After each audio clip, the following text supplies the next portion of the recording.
Hello everyone, welcome to the AMI Institutes. Welcome to the basics of C and welcome to the week 3 section and welcome to the day 1 class. Class చెప్పే ముందుగా previous సెక్షన్లో మనం ఏదైతే మాట్లాడుకున్నామో ఒకసారి అదైతే revise చేసుకుందామా. మనం week 2 day 1లో if గురించి అయితే తెలుసుకుందాం. అలాగే వీక్ 2 డే 2 క్లాస్లో స్విచ్ గురించి అయితే తెలుసుకుందాం. అలాగే వీక్ 2 డే 3 క్లాస్లో ఫర్ గురించి అయితే తెలుసుకున్నాం. అలాగే వీక్ 2 డే 4 క్లాస్లో డూ వైల్ స్టేట్మెంట్ గురించి అయితే తెలుసుకున్నాం. అలాగే వీక్ 2 డే 5 క్లాస్లో బ్రేక్, కంటిన్యూ, గో టు ఇలాంటి స్టేట్మెంట్ గురించి అయితే తెలుసుకున్నాం. ఇప్పుడు welcome to the week 3 day 1 class. Today's agenda is the functions. Okay, మనం ఇప్పుడు ఫంక్షన్ అంటే ఏంటో తెలుసుకుందాం, తర్వాత దాని యొక్క ప్రోగ్రామ్స్ ఏంటో కూడా తెలుసుకుందాం. నేను ఫంక్షన్ టాపిక్ చెప్పే ముందుగా మీకు నేను ఒకటైతే చెప్తా. ఫంక్షన్ ఎందుకు రాస్తారంటే ఇట్ ఈజ్ ఏ రీయూజబిలిటీ. మీరు అనుకోవచ్చు ఎలాగంటే ఇఫ్ ఉంది, ఎల్స్ ఉంది, తర్వాత ఫర్ ఉంది, స్విచ్ ఉంది, ఇవన్నీ కూడా ఉండగా మళ్ళీ ఫంక్షన్ రీయూజబిలిటీ ఏంటంటున్నారు అనే డౌట్ మీకు రావచ్చు. కంగారు పడకండి, నేనైతే ఇక్కడ క్లారిఫై చేస్తా. ఒకసారి చూడండి. ఫంక్షన్ మామూలుగా ఇఫ్ ఎల్స్ ఉంది కదా, అది కేవలం కండిషనల్ స్టేట్మెంట్. మీ అందరికి డౌట్ రావచ్చు, ఏంటంటే ఫంక్షన్ ఏంటి, ఆల్రెడీ ఇఫ్ ఉంది, లేకపోతే ఫర్ ఉంది, డూ వైల్ ఉంది, స్విచ్ ఉంది, ఇవి ఉండగా మళ్ళీ మీరు ఫంక్షన్ చెప్తున్నారేంటి, ఫంక్షన్ మళ్ళీ రీయూజబిలిటీ అంటున్నారు ఏంటి, మీరు అందరికి పెద్ద డౌట్ ఉండొచ్చు. నేను మీ డౌట్ను ఇప్పుడైతే క్లారిఫై చేస్తాను. చూడండి, ఇప్పుడు ఫస్ట్ టాపిక్ ఏంటి, ఇఫ్ అనేది ఏంటి, కండిషనల్ స్టేట్మెంట్. అవునా, ఇప్పుడు మీరు చెప్పిన కండిషన్ ట్రూ అయితేనే ప్రోగ్రామ్ అనేది రన్ అవుతుంది. అదే నెక్స్ట్ స్విచ్ ఉంది, ప్రతి కండిషన్ కింద బ్రేక్ ఉంది, బ్రేకే అవుట్ అయితే వస్తుంది, కానీ దాని ముందు ఒక మెనూ కార్డ్ అయితే ప్రింట్ అవుతుంది. అలాగే నెక్స్ట్ ఫర్ ఉంది, కేవలం కండిషనల్, అంటే ఎన్ని లూప్స్ చెప్పామో అన్ని లూప్స్ తిరిగి ఆటోమేటిక్గా ప్రోగ్రామ్ అయితే కట్ అయిపోతుంది. అలాగే మనం డూ వైల్ గురించి మాట్లాడుకున్నట్లయితే మీరు అనొచ్చు, వైల్ పైన పెట్టుకుని కింద కండిషన్ రాసుకోవచ్చు కదా అని. ఇది కూడా కేవలం ఎన్ని టైమ్స్ లూప్ రిపీట్ అవ్వాలో అన్ని టైమ్స్ లూప్ రిపీట్ అయ్యి ఆటోమేటిక్గా కట్ అయిపోతుంది కదా. బట్ ఫంక్షన్ ఏంటి, ఫంక్షన్ ఇస్ ద రీయూజబిలిటీ. అంటే నువ్వు రాసిన ప్రోగ్రామ్ దాని కండిషన్ ఎలా ఉన్నా కూడా మీరు రాసిన కండిషన్ ప్రకారంగా అదైతే రిపీట్ అయిపోద్ది, అలాగే రీయూజబిలిటీ కూడా చేసుకోవచ్చు. నేను ఒక ఎగ్జాంపుల్ చెప్తాను చూడండి. ఇప్పుడు సపోజ్ మీరు అనుకున్నట్టుగా మీరే ఒక సినారియోలో ఊహించుకోండి. మీరు ఒక టిఫిన్ హోటల్ దగ్గరికి వెళ్ళారు, అక్కడ ఇఫ్ కండిషన్ అయితే వాడారు. అక్కడ ఇఫ్ కండిషన్ వాడితే దాని అర్థం ఏంటి, ప్రతిసారి కండిషన్ ట్రూ అవ్వాలి, తర్వాత అవుట్పుట్ రావాలి. ఇప్పుడు నీ దగ్గరకు ఒక 100 మంది వచ్చారు, 100 మంది టిఫిన్కి వచ్చేసారు. అప్పుడు మీరు ఏం చేయాలి, స్పీడ్గా టోకెన్ కొట్టాలి. అలాగే మీరు స్లోగా కొడితే ఏంట్రా ఈ ప్రోగ్రామ్ ఎంత స్లోగా ఉందని మనమే అంటాం. అప్పుడు అక్కడ ఫంక్షన్ ఉందనుకోండి, కండిషన్తో వాళ్ళకి పని ఉందా, జస్ట్ వాళ్ళకి కావాల్సింది ఏంటి, ప్రింట్ కొట్టడం, బిల్ ఇవ్వడం. అంటే వాళ్ళు ఏదైతే చెప్పారో అది కొట్టడం, దానికి బిల్ ఇచ్చేయడం, అంతేనా. అలాగే ఒకవేళ ఫర్ లూప్ చెప్పారు, ఫర్ లూప్ ప్రకారంగా అయితే ఒక 1000కి అయితే పెట్టారు టోకెన్స్, పోనీ ఒక 100 పెట్టారు అనుకోమా టోకెన్స్. ఇప్పుడు 100కి అయిపోయిన తర్వాత మళ్ళీ ఆ ఒక లూప్ని రిపీట్ చేయాలంటే మళ్ళీ మీరు బ్రేక్ చేసి మళ్ళీ నీట్గా మళ్ళీ ప్రోగ్రామ్ రన్ చేయాలి. ఇప్పుడు 100 మంది కాస్త 200 మంది అయిపోయారు. అప్పుడు మీ దగ్గరకు ఉన్న వాళ్ళు వెయిట్ చేస్తారా, వెయిట్ చేయరు కదా. ఏంటయ్యా గమ్మునివి టిఫిన్ టోకెన్ ఎంతసేపా అని అంటారు. అవునా, ఎవడయ్యా నీ ప్రోగ్రామ్ రాసింది, ఎంత వరస్ట్గా రాశారు, ఇది వర్క్ చేయట్లా, ఇంకో ప్రోగ్రామ్ రాయండి అని చెప్తారు. అంటే ఆల్రెడీ మీకు ఇక్కడ ఏమైనా 2 ఫ్లాప్ అయిపోయింది. అంటే మనకు ఉన్నది ఏంటి, ఇంకా ఫంక్షన్స్. అది నిజమా కాదా, ఇప్పుడు ఆ డెఫినేషన్ అయితే చూద్దాం.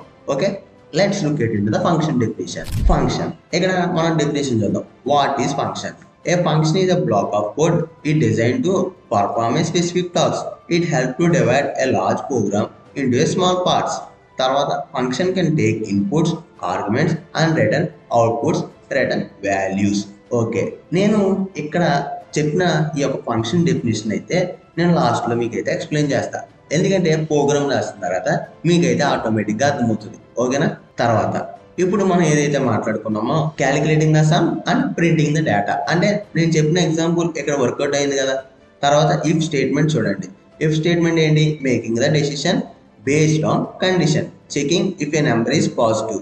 If else, choosing between the two paths based on the condition, depends on the pass and fail based on marks. తర్వాత for loop, repeating a block of code fixed number of times. Print number 1 to 10 by loop, repeating while a condition is true.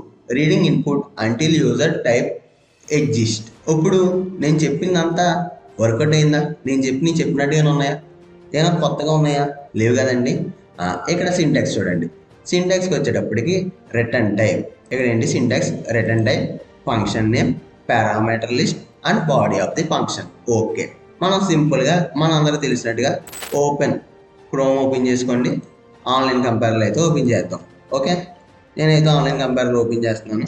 మనందరికి ఇష్టమైన programme ఏదండి? మనందరికి ఏది? Vote అంటే ఇష్టమే కదా. Vote eligibility ఉందా లేదా? ఆ ప్రోగ్రామ్ అయితే రాద్దాం. ఓకేనా? Let's do it. Ash include stdio.h, తర్వాత ఇంట్ మెయిన్, తర్వాత రిటర్న్ 0. ఇంతేనా? తర్వాత ఇక్కడ ఏం చేస్తాం మనం? రిటర్న్ 0 అయిపోయిన తర్వాత ఇంట్ eligibility of vote, age eligibility అని రాద్దామా?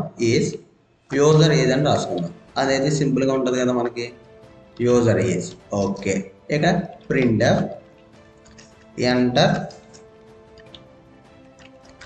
User age. ఓకేనా? Scanner %d comma and user age. తర్వాత ఇప్పుడు ఇఫ్ కండిషనే కదండి మనం రాసుకుంటాం. ఇక్కడ ఏంటి? యూజర్ ఏజ్ అయినా user age is greater than or equal to 18. 18 అంటే ఎక్కువ ఉంటే ప్రింట్ ఏమని రాయాలి? User is eligible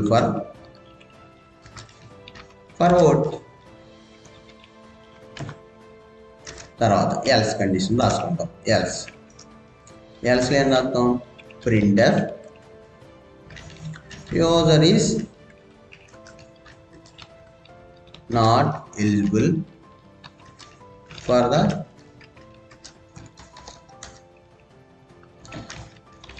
vote, return 0. ఇక్కడ ఏం రాసుకున్నాం? User age is not eligible for the vote అని రాసుకున్నాం. ఓకే, ఇక్కడ దాకా రాసుకున్నాం, బాగానే ఉంది. ఇప్పుడు ఇది మామూలుగా మనం రాసుకున్నది ఇంటి మెయిన్ ప్రోగ్రామ్లో ఉన్న. ఓకే, చూడండి మనం రాసుకున్న ప్రోగ్రామ్ ఇక్కడ వచ్చింది. ఏజ్ 45 ఇచ్చాం. User is eligible for the vote, right. Next ఒకవేళ 18 years ఇచ్చాం. 18 years ఇస్తే రావాలా రాకూడదా? రావాలి. User is eligible for the vote. Okay, ఇప్పుడు నేను ఫంక్షన్ దాంట్లో ఎలా రాయాలో నేనైతే చెప్తాను. చూడండి, ఫంక్షన్ రాయాలంటే ముందు మనం సింటాక్స్లోకి వెళ్దాం. ఓకే, ఇక్కడ సింటాక్స్ చూడండి. రిటర్న్ టైప్, ఫంక్షన్ నేమ్, తర్వాత పారామీటర్ లిస్ట్, తర్వాత body of the function. Okay, ఇక్కడికి వచ్చేయండి. ఇక నేను రిటర్న్ టైప్ ఏం రాస్తానంటే వైడ్. ఏం రాస్తున్నా? Return type 2 తీసుకొచ్చేయండి. ఒకటి వైడ్, ఇంకోటి ఇంట్. ఈ 2 మాత్రమే తీసుకోగలం. నేను ఫస్ట్ వైడ్తో రాస్తాను. ఇక్కడ ఫంక్షన్ నేమ్ అడిగారు. నేను ఫంక్షన్ నేమ్ ఏం రాస్తానంటే యూజర్ ఎలిజిబిలిటీ లిస్ట్ అని రాసుకొని నేను ఇక్కడ పారామీటర్స్ ఏం పాస్ చేయట్లేదు ప్రజెంట్ అని. ఇప్పుడు తర్వాత మామూలుగా బ్రాకెట్స్, కర్రీ బ్రాకెట్స్ అయితే ఓపెన్ చేశా. ఇక్కడ ఏం చేస్తానంటే ఇఫ్ కండిషన్ మొత్తం తీసుకెళ్ళి ఫంక్షన్లో పెట్టా. ఓకేనా? ఇఫ్ కండిషన్ మొత్తం తీసుకెళ్ళి ఫంక్షన్లో పెట్టుకున్నా. ఇప్పుడు పారామీటర్స్ పాస్ చేయాలి. ఇక్కడ ఏం పారామీటర్ పాస్ చేసాం మనం? ఇంట్ యూజర్ ఏజ్ అనేది పారామీటర్ అండి. ఇక్కడ నేను అదే రాస్తున్నా, ఇంట్ యూజర్ ఏజ్. ఓకేనా? ఎందుకు రాసుకున్నా నేను చెప్తాను ఒకసారి అండి. ఇప్పుడు ఇది ఫంక్షన్. ఏది? ఈ పైన ఉన్న బ్లాక్ ఫంక్షన్.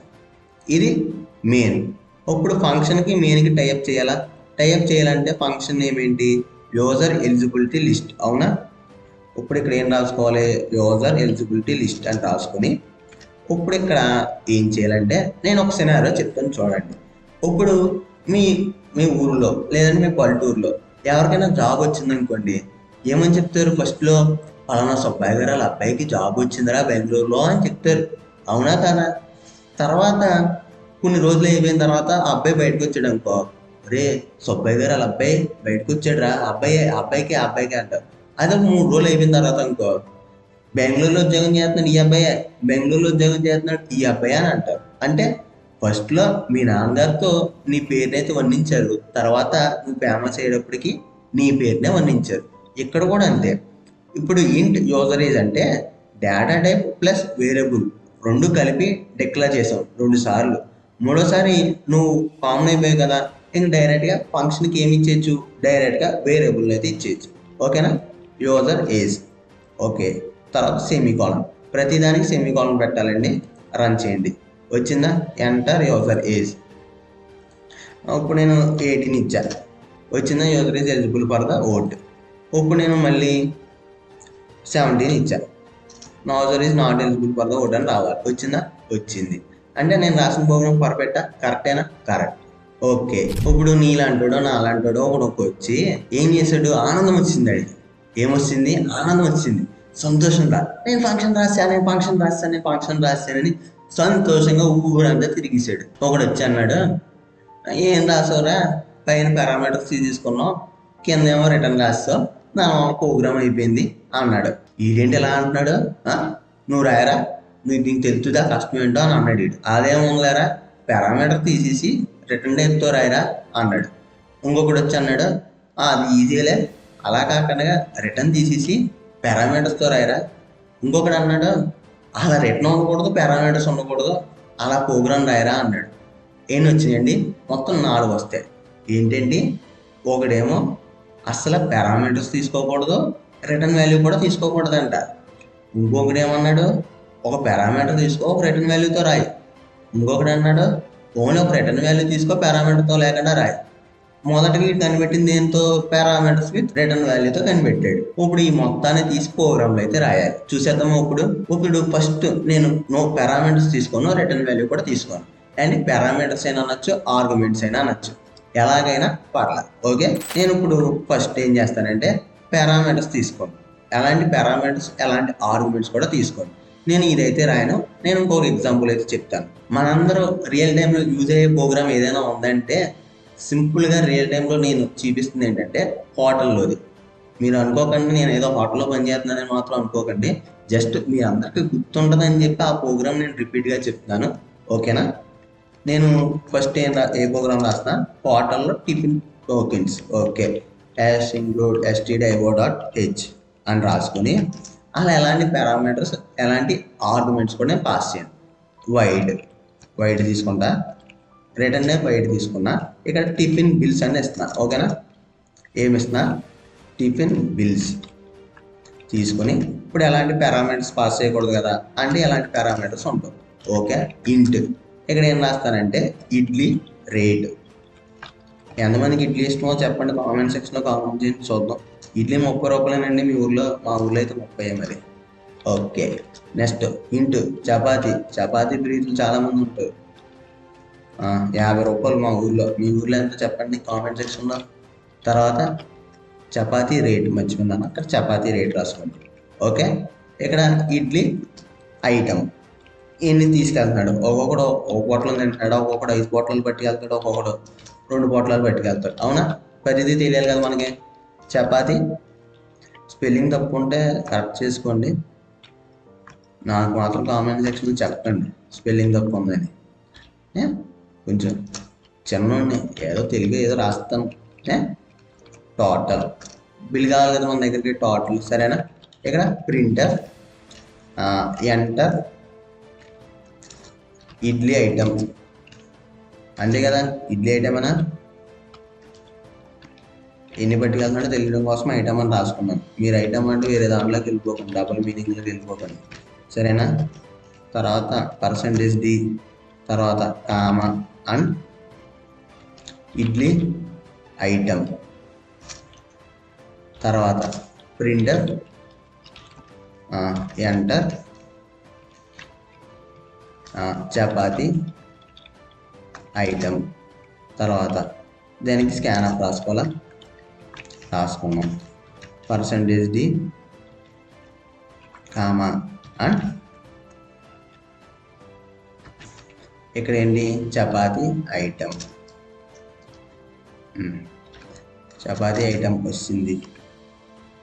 తర్వాత టోటల్ బిల్ కావాలి కదా మనకి. టోటల్ ఈక్వల్ టు ఏమేంటి? ఇడ్లీ రేట్ వచ్చిందా? ఇడ్లీ రేట్ ఇంటూ ఇంటూ అంటే ఇక్కడ స్టారే కదా, తర్వాత ఇడ్లీ ఐటమ్ అవునా, తర్వాత ప్లస్ చేయాలా ప్లస్, తర్వాత చపాతి ఐటమేనా ఇంటూ, తర్వాత చపాతి రేట్, అంతే కదా. ఎలా చేసుకుని వస్తుందండి. ఓకే ప్రింట్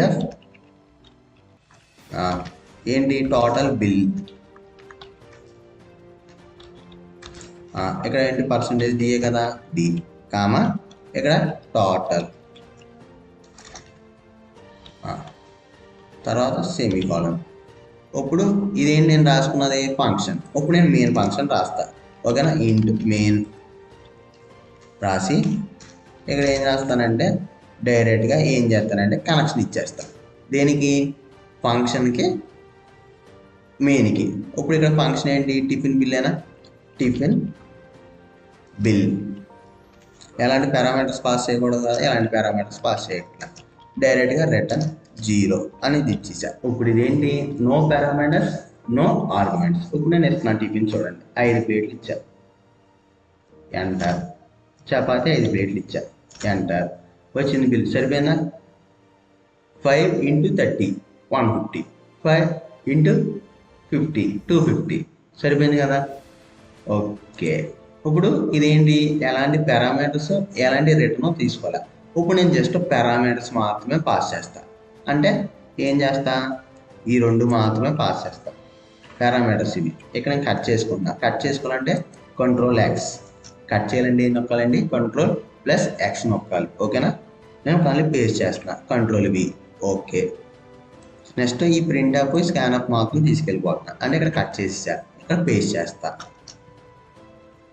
ఫంక్షన్ పైన పేస్ట్ చేసుకోవాలి ఓకేనా. Ctrl+V చేసుకోండి. తర్వాత ఇప్పుడు ఇక్కడ పారామీటర్స్ పాస్ చేస్తా.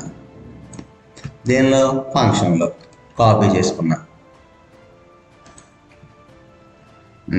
ఇప్పుడు ఏం చేస్తానంటే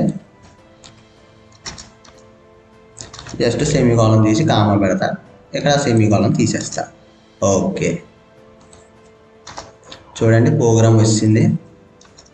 ఎలా ఓన్లీ పారామీటర్స్ తీసుకున్నా, ఎలాంటి రిటర్న్ నేను తీసుకోవాలా. ఇప్పుడు ఇక్కడ డైరెక్ట్గా ఇక్కడ ఏం చేస్తా దీనిలో పారామీటర్స్ పాస్ చేస్తా. ఏంటి పారామీటర్స్ ఇడ్లీ ఐటమ్, తర్వాత చపాతి ఐటమ్. మీకు అర్థమవుతూ ఉండాలి ఏదైతే యూజర్ పాస్ చేస్తున్నాడో ఆ వాల్యూస్ మాత్రమే మనం ఎక్కడ తెచ్చుకున్నాం మెయిన్లో తెచ్చుకున్నాం. ఆ వాల్యూస్ని మళ్ళీ మనం ఎక్కడ పంపిస్తున్నాం ఫంక్షన్లో కూడా పంపిస్తున్నాం. చూడండి వచ్చింది ఇడ్లీ ఐటమ్ 5, చపాతి ఐటమ్ 5 వచ్చింది 400 కరెక్ట్. ఓకే ఇప్పుడు ఓన్లీ పారామీటర్స్ పాస్ చేయకూడదు, ఓన్లీ రిటర్న్ మాత్రమే పాస్ చేయాలి. అంటే అప్పుడు ఇదంతా ఎక్కడికి వెళ్ళిపోవాలి మళ్ళీ ఫంక్షన్లోకి వెళ్ళిపోవాలి. ఇక్కడ నేను Ctrl+X చేసా, ఇక్కడ పేస్ట్ చేసుకున్నా. ఇప్పుడు ఇక్కడ నేను ఎలాంటి పారామీటర్స్ పాస్ చేయను. Okay delete. ఇక్కడ నేను వైట్ ప్లేస్లో ఇంటి పెడతా ఓకేనా. వైట్ ప్లేస్లో ఇంటి చూద్దాం. అన్నీ ఒకటేలా చేస్తే బాగోదు కదా. ఓన్లీ రిటర్న్ అన్నాడు కదా, దీన్ని ఏం చేస్తానంటే టోటల్ తీసేద్దాం. ఓకే రిటర్న్కి ఇద్దాం. ఇది ఈ ప్రింట్ యాప్ను కూడా తీసేద్దాం. Ctrl+X Ctrl+V. ఓకే నెక్స్ట్ దీన్ని ఎక్కడ ఇద్దాం, దీనిలో పారామీటర్స్ ఉండవు కదా అమ్మా, తీసేయి. తర్వాత ఇక్కడ ఏం రాద్దాం ఇంట్ టోటల్ అని రాద్దాం. ఏం రాద్దాం ఇంట్ టోటల్ సెమీకోలన్. ఓకే ఇప్పుడు ఏం చేద్దామంటే దీన్ని ఇక్కడ కాకుండా ఈ ఫంక్షన్ కింద రాసుకుందాం. ఇప్పుడు ఈ టోటల్ని తీసుకెళ్ళి ఫంక్షన్కి ఇద్దాం. దేనికి ఇద్దాం ఫంక్షన్కి ఇద్దాం. చూడండి total equal to function. Okay సరిపోయిందా. రన్ చేద్దాం. ఎర్రర్స్ ఏమైనా వస్తాయండి రావు. చూసారా పర్ఫెక్ట్ 5 అని 5 ఎందుకు ఇస్తున్నానంటే మీకు తెలుసుకోవడం కోసం 5 అయితే ఇస్తున్నాను ఓకేనా. ఎంటర్ 400 సరిపోయిందా బిల్. ఇప్పుడు ఇదేంటి ఎలాంటి పారామీటర్స్ తీసుకోవాలా, ఓన్లీ రిటర్న్ మాత్రమే తీసుకున్నా. మీరు ఇప్పుడు ఇదే ప్రోగ్రామ్కి విత్ పారామీటర్స్ విత్ రిటర్న్ అయితే ట్రై చేయాలి ఓకేనా. నిజంగానే నా క్లాస్ అయితే మీకు నచ్చినట్లయితే అప్పుడే మీరు ఇతరులకైతే షేర్ చేయండి, లైక్ చేయండి, సపోర్ట్ చేయండి, సబ్స్క్రైబ్ చేయండి. Thank you.